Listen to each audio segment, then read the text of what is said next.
चलिए देखिए, जीव और समष्टियाँ, इसे हम लोग कहीं कहीं पर्यावरण के नाम से भी जानते हैं। समझ में आएंगे? पर्यावरण का अर्थ क्या होता है? जिसे पर्यावरण दो शब्दों से मिलकर बनता है ना, क्या क्या होता है? परिधन आवरण। हाँ, परिधन आवरण। नहीं, यहाँ पे ये शब्द पर्यावरण से आवरण शब्द बनता है, चाहे वरण भी कर सकते हैं। वरण, आवरण, परत, ये सब एक ही चीज होता है। परि का अर्थ क्या होता है? चारों तरफ। परि मतलब क्या होता है? हाँ, पापा परि ना है, प्राकृतिक है। हाँ हाँ, पापा परि उड़े थे ना। पर्यावरण जहाँ उड़े थे तो वो पर्यावरण। वरण का मतलब क्या होता है? जो चारों तरफ से घिरा होता है। हमारे चारों तरफ से घिरा हुआ एक आवरण होता है जो हमें प्रत्यक्ष और अप्रत्यक्ष रूप से प्रभावित करता है। सुरक्षा का मतलब चाहे सुरक्षा करता है, चाहे हमें भोजन देता है, चाहे हमें वहाँ अपनी आवास देता है, मतलब प्रभावित करता है ना। प्रत्यक्ष मतलब डायरेक्ट, अप्रत्यक्ष मतलब इनडायरेक्ट रूप से। जैसे समझ आएंगे? और इसमें पर्यावरण में ढेर सारे जीव रहते हैं और जीवों का समूह रहता है। तो एक एक जीव रहता है, जैसे मानव की अलग प्रजाति है, कुत्ते की अलग है, बिल्ली की अलग है, सबकी अलग अलग अपनी प्रजाति है। किसी प्रजाति के एक जीव की बात होगी तो उसे कहेंगे व्यष्टि। व्यष्टि, व्यष्टि। यहाँ पे हमने व्यष्टि कहा है। क्या कहा है? व्यष्टि। किसी भी जाति के एक सदस्य को क्या कहते हैं? हम जिसे व्यष्टि हैं, अकेले व्यष्टि हैं, आप व्यष्टि हो। समझ में? और जब ये व्यष्टियां मिलती है तो क्या बनाती है? समष्टि बनाती है। क्या बनाती है? समष्टि बनाती है। और इसी समष्टि को ही क्या कहते हैं? पॉपुलेशन कहते हैं। क्या कहते हैं? पॉपुलेशन कहते हैं। अर्थात इसी को हम क्या कहते हैं? जनसंख्या कहते हैं। क्या कहते हैं? सिर्फ जनसंख्या। किसी भी जाति के एक सदस्य को व्यष्टि कहते हैं और उसी जाति के समस्त लोगों की संख्या को ही क्या कहते हैं? समष्टि या जनसंख्या कहते हैं। ये तो समझने वाली बात है ना, क्योंकि समष्टि की परिभाषा क्या है? किसी निश्चित भौगोलिक क्षेत्र में, निश्चित का मतलब क्या है? वो जगह आपका फिक्स होना चाहिए। किसी निश्चित क्षेत्र में तथा किसी निश्चित समय, दो चीज ध्यान देना, निश्चित भौगोलिक क्षेत्र और निश्चित समय। जैसे हम लोग का क्लासरूम है तो जितने लोग हैं तो ये हम लोगों की संख्या है और एक निश्चित जगह में है और निश्चित समय है। अभी 1 घंटा बाद दूसरा कुछ हो जाएगा, आधा घंटा बाद कुछ और हो जाएगा। निश्चित समय, लोगों की संख्या को ही व्यष्टि या समष्टि। बता कोई दिक्कत? ये भी कर सकते हैं। जनसंख्या के समय और क्षेत्र के अनुसार जनसंख्या घटती और बढ़ती है। समझ आएंगे? अब हम लोग अपना क्षेत्र बढ़ा लें, पूरा कैंपस ले लें तो और बच्चे भी हैं। एक घंटे की बात करें, 2 आदमी और आ जाए या 2 आदमी चल जाए, अभी हम अपने घर चले जाएंगे तो एक जनसंख्या कम होगा नहीं? कहने का मतलब किसी भी व्यक्ति को समय और भौगोलिक क्षेत्र दोनों प्रभावित करता है ना। समय बढ़ने पर जनसंख्या बढ़ भी सकती है और भौगोलिक क्षेत्र बढ़ाने पर जनसंख्या बढ़ भी सकती है और पूरा धर्मापुर लेने जनसंख्या बढ़ जाएगी। और आज अब ये साल की बात करें तो इतना है, अगले साल हो सकता है हम लोग 50 पैदा होंगे, 20 मर जाएंगे, 30 तो बढ़ेगा। बोलो 50 पैदा होंगे, 20 मर जाएंगे, 30 तो बचेगा। जनसंख्या बढ़ेगी नहीं बढ़ेगी? आने का मतलब भौगोलिक क्षेत्र के अनुसार, समय के अनुसार जनसंख्या बढ़ती भी है और घटती भी है। ठीक है, अब समझ में आएगा आपको? चलिए, जीव, पर्यावरण में पाए जाने वाले जीवित घटक को ही जीव कहते हैं। जीवित घटक का मतलब जिसमें उत्पादक हो, उपभोक्ता हो और अपघटक हो, मतलब जो सजीव होते हैं। सजीव को जैविक बोलते हैं। सजीव क्या बोलते हैं? जैविक बोलते हैं। उनके जितने भी घटक होते हैं सबको ही क्या बोलते हैं? जीव बोलते हैं। एक ही जाति के जीवों के समूह को क्या बोलते हैं? समष्टि बोलते हैं। एक ही जाति, जैसे मानव है तो मानव की जनसंख्या, पक्षी है तो पक्षियों की जनसंख्या, गाय है तो गायों की जनसंख्या। एक ही जाति के समस्त लोगों की संख्या को समष्टि कहते हैं। समझ में आया? जैसे मानव की जनसंख्या को बताओ, कुछ जनसंख्या मानव की ना, बोलो कहीं तो लिखा नहीं होता कुत्तों की जनसंख्या, तो कुत्तों की बात की जाएगी। अगर मानव की तो मानव की जनसंख्या की बात की जाएगी। एक ही जात की होगी तो समष्टियां होगी, और जब कई जाति मिलती है तो समुदाय बनता है। क्या बनता है? समुदाय, कम्युनिटी बनती है। एक ही जाति रहेगा तो समष्टियां रहेगी, और एक जीव की बात करेगी तो व्यष्टि रहेगी। भूलिएगा मत, को समष्टि कहते हैं। समुदाय क्या होता है? जब एक से अधिक समष्टियों का समूह मिलता है तो उसे क्या कहते हैं? समुदाय कहते हैं। सीधा सीधा बात, जैसे आपकी हमारी आपकी समष्टि है, गाय की समष्टि है, भैंस समष्टि है, सभी जीव की समष्टि है, और जब सभी मिलती है तो उसे क्या कहते हैं? समुदाय कहते हैं, कम्युनिटी बनती है ना। ढेर सारी व्यष्टियां जब मिलती है तो समुदाय बनता है, और समुदाय को हम लोग क्या कहते हैं? कम्युनिटी बोलते हैं। क्या बोलते हैं? कम्युनिटी बोलते हैं। बात समझ में आ गई ना? समझ। अब पारिस्थितिकी तंत्र क्या होता है? जो जितने जीव होते हैं, जितने कम्युनिटी होती है, सभी जीव क्या होते हैं? एक से अधिक समुदायों का समूह क्या कहलाता है? पारिस्थितिकी तंत्र कहलाता है। जहां सभी जीव पाए जाते हैं, जहां पे सभी जीव पाए जाते हैं और वो एक दूसरे पर निर्भर भी होता है, वो एक दूसरे पर क्या होता है? निर्भर होता है, उसी को हम लोग क्या कहते हैं?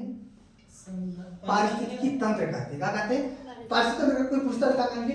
किसी भी पारिस्थितिकी तंत्र में जहां पे जैविक अजैविक घटक पाए जाते हैं, सभी जैविक और अजैविक घटक पाए जाते हैं और दोनों एक दूसरे पर निर्भर होता है, उसी को पारिस्थितिकी तंत्र कहते हैं ना। तो आपका तालाब भी पारिस्थितिकी तंत्र है, धान का खेत भी पारिस्थितिकी तंत्र है, समुद्र भी पारिस्थितिकी तंत्र है। समझ में? सब पारिस्थितिकी तंत्र है। पता कोई दिक्कत नहीं है? सबसे बड़ा पारिस्थितिकी तंत्र क्या होता है? समुद्र होता है। आपकी पूरा पूछा जाएगा, सबसे बड़ा पारिस्थितिकी तंत्र समुद्र। सबसे छोटा पारिस्थितिकी तंत्र एक्वेरियम। एक्वेरियम जानते हैं? हाँ, जो जिसमें छोटे हाँ, जो आपका शीशे का बना होता है, जिसमें मछलियां घुसती रहती है ना। देखते मेला वाला नाते कभी देखते ना, एक्वेरियम बोलते हैं। दोनों याद रखना। सबसे बड़ा पारिस्थितिकी तंत्र, सबसे छोटा पारिस्थितिकी तंत्र एक्वेरियम। झील नहीं है, किससे होता है? झील गलत है। एक्वेरियम बोलिएगा। क्या बोलिएगा? एक्वेरियम बोलिएगा। दूसरी चीज, सबसे बड़ा कृत्रिम पारितंत्र क्या है? कृत्रिम, जो मानव के द्वारा बनाया गया हो, जैसे कि नहर ना। धान का खेत या कोई फसल, धान का खेत या कोई फसल, तीनों चीजें हो गया ना। सबसे बड़ा, सबसे छोटा, कृत्रिम सबसे बड़ा। धान का खेत या कोई फसल। जीवोम क्या होता है? एक से अधिक पारिस्थितिकी जब समूह मिलता है तो उसी को हम लोग क्या बोलते हैं? जीवोम। जीवोम को कहते हैं बायोम कहा जाता है। कहा जाता है बायोम।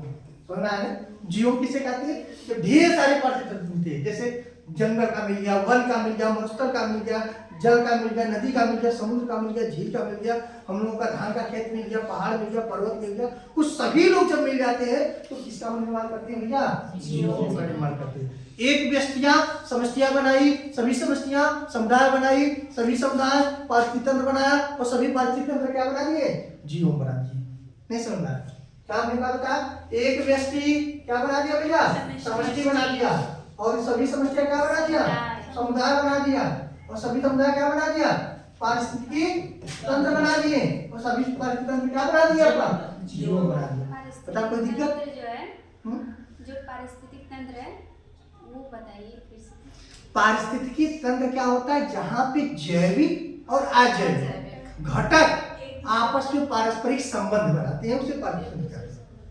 वह पर्यावरण का वह क्षेत्र, ना सीधा पर्यावरण का वह क्षेत्र जहां जैविक और अजैविक घटक पाए जाते हैं, उसी को पारिस्थितिकी तंत्र कहते हैं। एक परिभाषा हो गया। दूसरा सुनो, पर्यावरण का वह क्षेत्र जहां जैविक अजैविक घटक आपस में पारस्परिक संबंध बनाते हैं, पारितंत्र या पारिस्थितिकी तंत्र कहलाता है। तीसरा का सुनो, पर्यावरण का वह क्षेत्र जहां जैविक अजैविक घटक आपस में एक दूसरे को लाभ पहुंचाते हैं, पारिस्थितिकी तंत्र कहलाते हैं।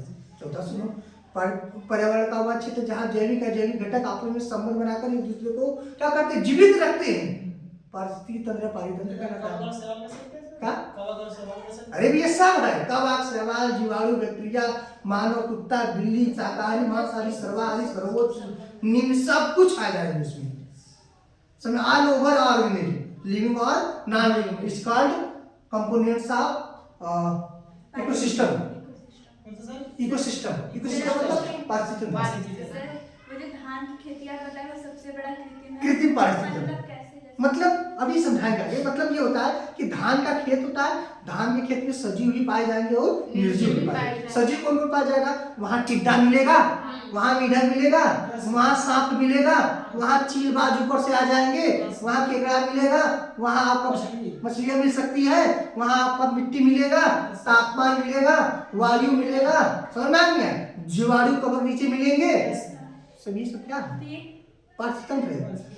आपको थोड़ा सा कमी ये है, आपको थोड़ा सा पारिस्थितिकी तंत्र के घटक को पढ़ना होगा, कंपोनेंट्स ऑफ इकोसिस्टम ना। इसको घटक पढ़ेंगे तो भी आप घटक जितना पढ़ा चाहिए उतना पढ़िए। अभी आपको समझाएंगे, गारंटी है।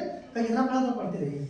आपने क्या सीखा? व्यष्टियों के समूह को समष्टियां कहते हैं, समष्टियों के समूह को समुदाय कहते हैं, समुदाय के समूह को पारिस्थितिकी तंत्र कहते हैं, और ढेर सारे मिलते तो जीवन बनता है। और जब ढेर सारे जीवन मिलते हैं तो जीवमंडल बनता है। पेपर में पूछा जाता है, ये इंपॉर्टेंट है, नोट कर लीजिएगा इसे। बायोस्फीयर कहते हैं। देखिएगा पूछा जाता है बायोस्फीयर्स किसे कहते हैं। इंग्लिश में है। हाँ इंग्लिश है, इंग्लिश पूछा गया ना इसे। बायोस्फीयर किसे कहते हैं था? जब ढेर सारे जीवों मिलके ना, बायोस्फीयर का निर्माण किससे होता है? जैवमंडल। जो जैवमंडल होता है ये बनता कैसे? एक से अधिक जीवों ना ना ना, स्थलमंडल,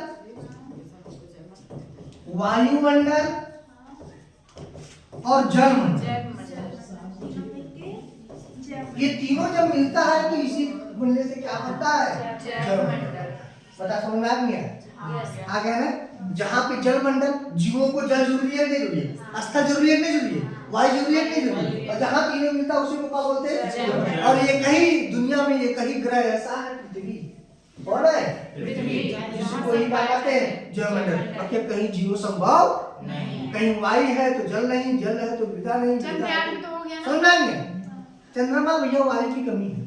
अभी भी कमी है। यस, चंद्रमा पे अगर कोई चीज आप फेंक देते तो 15 मिनट चलता है किसी से, क्योंकि गुरुत्वाकर्षण का मान वहाँ पे, गुरुत्वाकर्षण का मान वहाँ पे कम है, इसलिए कोई भी चीज पृथ्वी जल्दी नीचे नहीं आती है। समझा नहीं? आप इससे एक बार पूछ जाओ ना गेंदा की तरह गुत्ते रहो उसके पीछे, समझा? क्योंकि गुरुत्वाकर्षण का मान वहाँ पे कम होता है। बताओ कोई दिक्कत नहीं है? जलमंडल समझ में आ गया ना? जहाँ वायुमंडल, जलमंडल और मृदा मतलब स्थलमंडल की जलमंडल, बताओ कोई दिक्कत है भैया? नहीं सर। पर्यावरण आ गया, दो शब्द से मिलकर बना है। परिधन आवरण से बना होता है। परि का होता है चारों तरफ, आवरण का मतलब होता है घटित भाग, तो चारों तरफ से हमको ढके होता है, उसी को पर्यावरण कहते हैं। जीवों के चारों तरफ का वह क्षेत्र जो उन्हें घेरे रहता है तथा उनकी जैविक क्रियाओं को प्रत्यक्ष या अप्रत्यक्ष रूप से प्रभावित करता है, पर्यावरण कहलाता है। जैसे हम लोग खाना खाते हैं तो खाना खाते हैं पेड़ पौधे पर निर्भर होते हैं, पेड़ पौधा वायुमंडल पर निर्भर होता है, वायुमंडल पे कार्बन डाइऑक्साइड खाना जरूरी होता है, हम लोगों के लिए ऑक्सीजन लाना जरूरी होता है कि नहीं है? ये जिस पर डिपेंड है कि नहीं डिपेंड है? इसी को बोलते हैं प्रभावित करना। क्या बोलते हैं? प्रभावित करना। बात समझ में आ गया ना? पेड़ पौधे खत्म, हवा भी खत्म, और हवा भी खत्म तो सब कुछ खत्म। क्लोरोफिल नहीं है तो दुनिया में कुछ नहीं। Chlorophyll is important for whole universe, for all living organism. Chlorophyll दुनिया का सबसे महत्वपूर्ण इंपॉर्टेंट पार्ट होता है, या कह सकते हैं कि मटेरियल होता है, पदार्थ होता है जिस पर पूरा जीवन निर्भर होता है। क्लोरोफिल नहीं रहेगा तो पेड़ पौधे भोजन नहीं बनाएंगे, पेड़ पौधे नहीं रहेगा तो हम लोग नहीं रहेंगे, हम लोग भी नहीं रहेंगे, हम लोग का पूरा काम खत्म हो जाएगा। यानी क्लोरोफिल इज इम्पोर्टेंट। हमसे एक पीएचडी वाले टीचर थे, पीएचडी के थे प्रोफेसर थे, उन्होंने पूछा था बताओ दुनिया का सबसे महत्वपूर्ण क्या चीज है? हमने कहा पेड़ पौधे, कहा क्लोरोफिल। अगर क्लोरोफिल नहीं रहेगा तो पेड़ पौधे भी अपना भोजन नहीं बना पाएंगे। तो ऐसे तो क्लोरोफिल क्या करता है? Absorption of sunlight. क्लोरोफिल क्या करता है? Absorption of sunlight. वो सूर्य के प्रकाश को एब्जॉर्ब करता है और शोषित करता है। समझ में? जो शोषित करता है तो कार्बन डाइऑक्साइड जल मिलता है तो ग्लूकोज बनाता है, कार्बोहाइड्रेट बनाता है। ना तो पहली चीज है। दूसरी चीज क्या है? पर्यावरण कारक क्या है? पर्यावरण के वे घटक जो जीवों को प्रत्यक्ष प्रभावित करते हैं पर्यावरण के कारक कहलाते हैं। पर्यावरण के दो कारक होते हैं, एक जैविक कारक होते हैं जिसमें सूक्ष्म जीव या जंतु पादप आते हैं, एक अजैविक होते हैं जिसके अंतर्गत भूमि, जल, ताप और प्रकाश आदि आते हैं। किरण भी हो सकता है। प्रमुख घटक जैसे जलवायु संबंधित कारक होगा। अच्छा ठीक है, इसे हम लोग पढ़ चुके हैं। ठीक है, ये तो घटक है। हाँ ये सब घटक है, ये सब आपके पेपर से कर चुका है, आपको पेपर से कर चुका है, प्रश्न कर चुका है। नहीं सब सिलेबस में नहीं है। मरुद्भूत, जलोद्भूत और ये सब कर चुका है, पेपर नहीं आएगा। हाँ वे बता रहे आप लोगों को, नोट कर लो उसे, लिख लो। पारिस्थितिकी तंत्र के घटक, नोट करो भैया। हाँ नोट करो, पारिस्थितिकी तंत्र के घटक। पारिस्थितिकी तंत्र के कितने घटक होते थे? दो घटक होते थे। कितने घटक होते थे? दो घटक। कौन कौन घटक होता था? Very good. जैविक घटक और अजैविक घटक। जैविक को क्या बोलते थे? जैविक घटक को क्या बोलते थे? सजीव ना, बोलो। इसे हम लोग अंग्रेजी का कहते थे बायोटिक कंपोनेंट।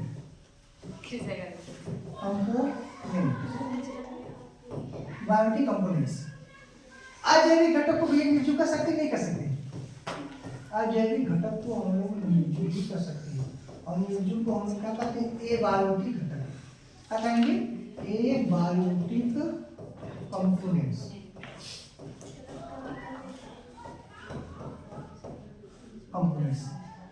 और जो बायोटिक घटक होता है कितने प्रकार का होता है? तीन प्रकार का होता है। कितने प्रकार होता है? 3 प्रकार। कौन कौन होता है? उत्पादक, उत्पादक, उपभोक्ता, वेरी गुड, अब घटक, अब घटक। उत्पादक कितने प्रकार, उपभोक्ता कितने प्रकार होते हैं? 3 प्रकार। कितने प्रकार होते हैं? प्राथमिक, वेरी गुड। प्राथमिक शॉर्ट पार्ट में लिखे समझ जाएंगे ना? Yes sir. प्राथमिक उपभोक्ता, द्वितीय उपभोक्ता, तृतीय उपभोक्ता। ठीक, प्राइमरी कंज्यूमर, सेकेंडरी कंज्यूमर है, टर्शियरी टर्शियरी कंज्यूमर। है। अब घटक में कौन कौन होगा? जीवाणु होगा और कवक।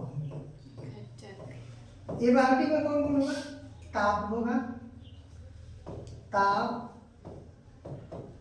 ताप मतलब प्रकाश भी कह सकते, चाहे प्रकाश चाहे ताप को दिक्कत नहीं है। जल भी कहेंगे, वायु भी कहेंगे, मृदा भी कहेंगे, आर्द्रता भी कहेंगे, आर्द्रता भी कहेंगे, और पीएच भी कहेंगे। दूसरा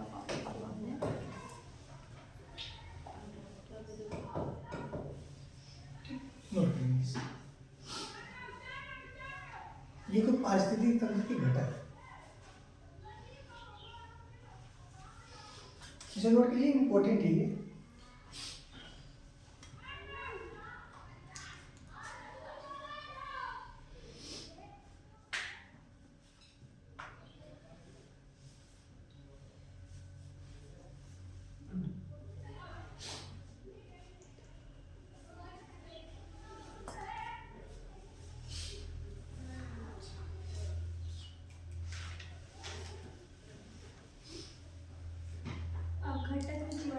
हाँ, जीवाणु कवक।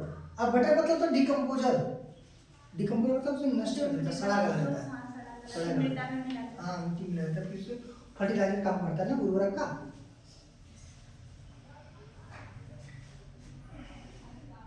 पता ना हम लोग समझ में आ रहा है नहीं? बहुत तेज पढ़ रहे हैं हम लोग। समझ में आ रहा है ना? ओ भैया, कोई दिक्कत तेज चलने में? अब ये थोड़ा सा मजबूरी है। तेज नहीं चलेंगे तो रह जाएंगे कछुए की तरह।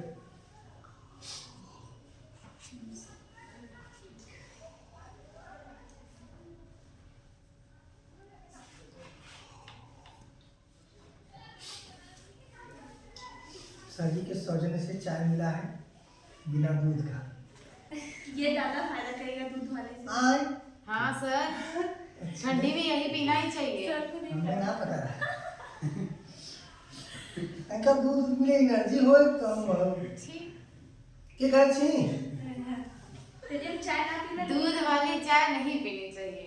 अच्छा, तो यहाँ दूध होबे ना करे। नहीं सर, दूध हाँ हमरे। बकरी कितना दूध दे पड़ा? बकरी पहली बात तो बकरी दूध की चाय बनबे ना कर, पाउच के दूध खरीद क्या बना।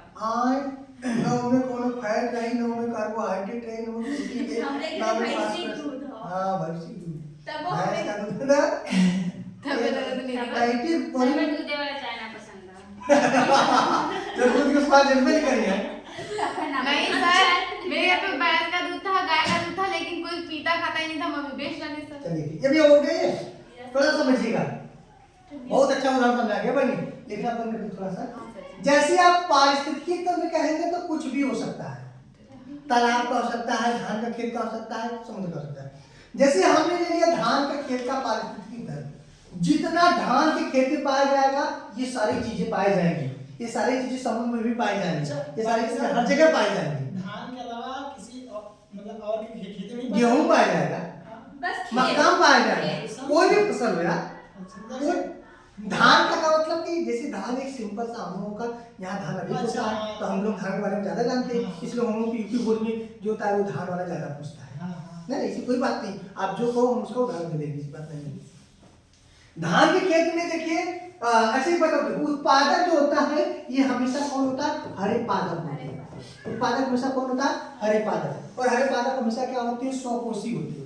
इसे कभी कभी भूल गए कि किसी उत्पादक कहें, ध्यान रखना जितने पेड़ पौधे सब क्या करेंगे? उत्पादक रहेंगे। और यहाँ ये भी नहीं समझ में आ रहा कि कौन उत्पादक है या कौन हरे पौधा है, तो ये भी समझिएगा जो अपना भोजन स्वयं बनाता हो, स्वपोषी होता हो, दूसरा चीजें क्या होता है, जो उत्पादक को खाता है प्राथमिक उपभोक्ता, जो प्राथमिक को खाता है, जो सबको खाता है, जब मरने के बाद कौन सड़ाएगा, अब घटक सड़ाएगा, इसके बाद इसको क्या चाहिए, प्रकाश चाहिए, जल वायु ताप चाहिए नहीं चाहिए, तो ये नया पौधा फिर से आगे नहीं आएगा, खाद मिलेगा नहीं मिलेगा, बोलो ठीक है। सर, जैसे यानी धान की जो फसल है उसको कह सकते हैं कि एक पारिस्थितिक तंत्र है ये।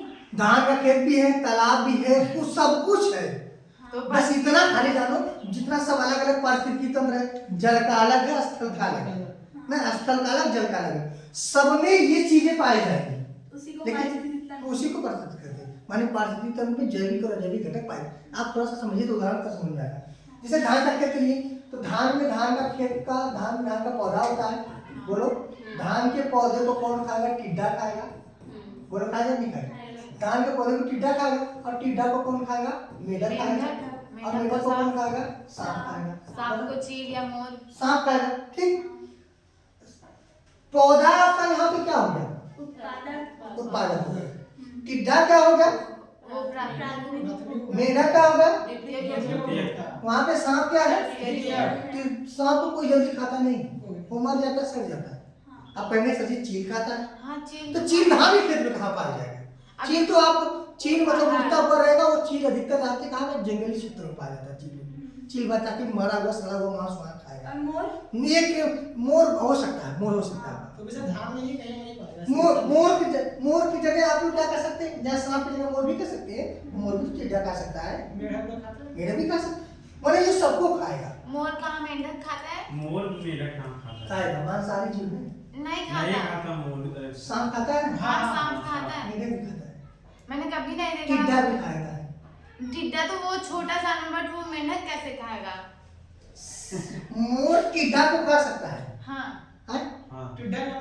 टिड्डा के मतलब ग्रास ऊपर हाँ जो ऐसे हरा हाँ, ग्रीन होता है। अरे हाँ। सूखा होता। सूखा बोलते हैं तो नीलंजन समझ वो खा सकता है, ऐसे नहीं खा सकता, मांसाहारी तो खाएगा, हैं? मेंढक खाता हाँ खा सकता है यार, मांसाहारी जीव है, हाँ, मांसाहारी है, हम मान खा लिए। सकता है, और जबरदस्ती कहीं नहीं खा सकता, अब हम लोग देखे थोड़े हैं, लेकिन मांसाहारी तो खा सकता है, समझ में आया? अच्छा, जब ये सारी चीजें मर जाएंगे तो कौन सड़ाएगा इसे, जीवाणु। जीवाणु को क्या बोलते हैं, जब सड़ जाएगा तो ये सारी चीज मिलेंगी कि नहीं मिलेगी, कि उसको बोलते हैं उसका पारिस्थितिकी तंत्र। जैसे मान लीजिए हमने तालाब को ले लिया, तालाब में शैवाल होता है, नीचे शैवाल होता है, काई शैवाल होता है, एल्गी, तो शैवाल आपका स्वकोशी होता है नहीं होता, शैवाल क्या होगा, उत्पादक शैवाल को कौन खाए, छोटी मछलियाँ, कौन खाई है, छोटी मछलियाँ क्या होंगी, प्राथमिक छोटी मछलियों को कौन खाएगी, बड़ी मछलियाँ बड़ी मछलियाँ क्या होगी, बड़ी मछलियों को आप वहाँ पे आपके तालाब में या जैसे बड़े बड़े होती है क्या बोलते हैं, से मगर हम लोग खा जाते हैं। छोटी मछली को कौन खाता है बड़ी मछलियाँ खा सकती है, और बड़ी मछलियाँ जो होती है उन्हें तो बड़ी मछलियों को सांप भी खा सकता है, गधा भी खा सकता है, उसमें मछली उसमें मान लिया, उसे जब भी खा अगर मान लीजिए वो तालाब है उसको मगरमच्छ का जिला वो भी खा सकता है, अगर मगरमच्छ को कोई नहीं खाएगा, तो ये प्राथमिक उपभोक्ता, द्वितीय और ये तृतीय, जब ये मरेगा तो इसे कौन सड़ाएगा, अब अब घटक, घटक। समझ में आएंगे। जैसे आपके पेपर में पूछा गया था, याद रखिएगा, हम लिख रहा बोलो बताइएगा, इससे आपके पेपर पूछ सकता है, आप बताइएगा जरा इसमें से कौन कौन उत्पादक है, कौन उपभोक्ता है, कौन प्राथमिक, कौन द्वितीय, कौन तृतीय है।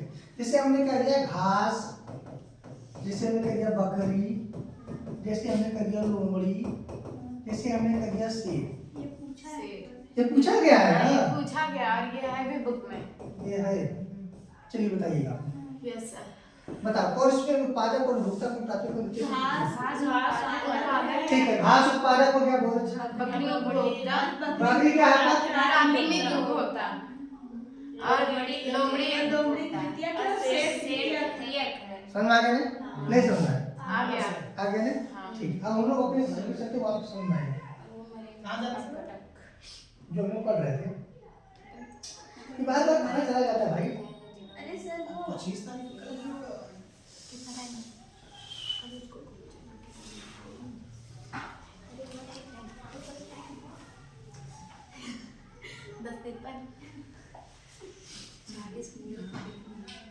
सच्ची 40 बोलेंगे तो बोले थे आप 53। सर क्या वो पढ़ रही हो ना, पढ़ो क्यों करके आशीष उसी ने आपने देखी नहीं एक्स्ट्रा क्लास में मजे दूध पिए थे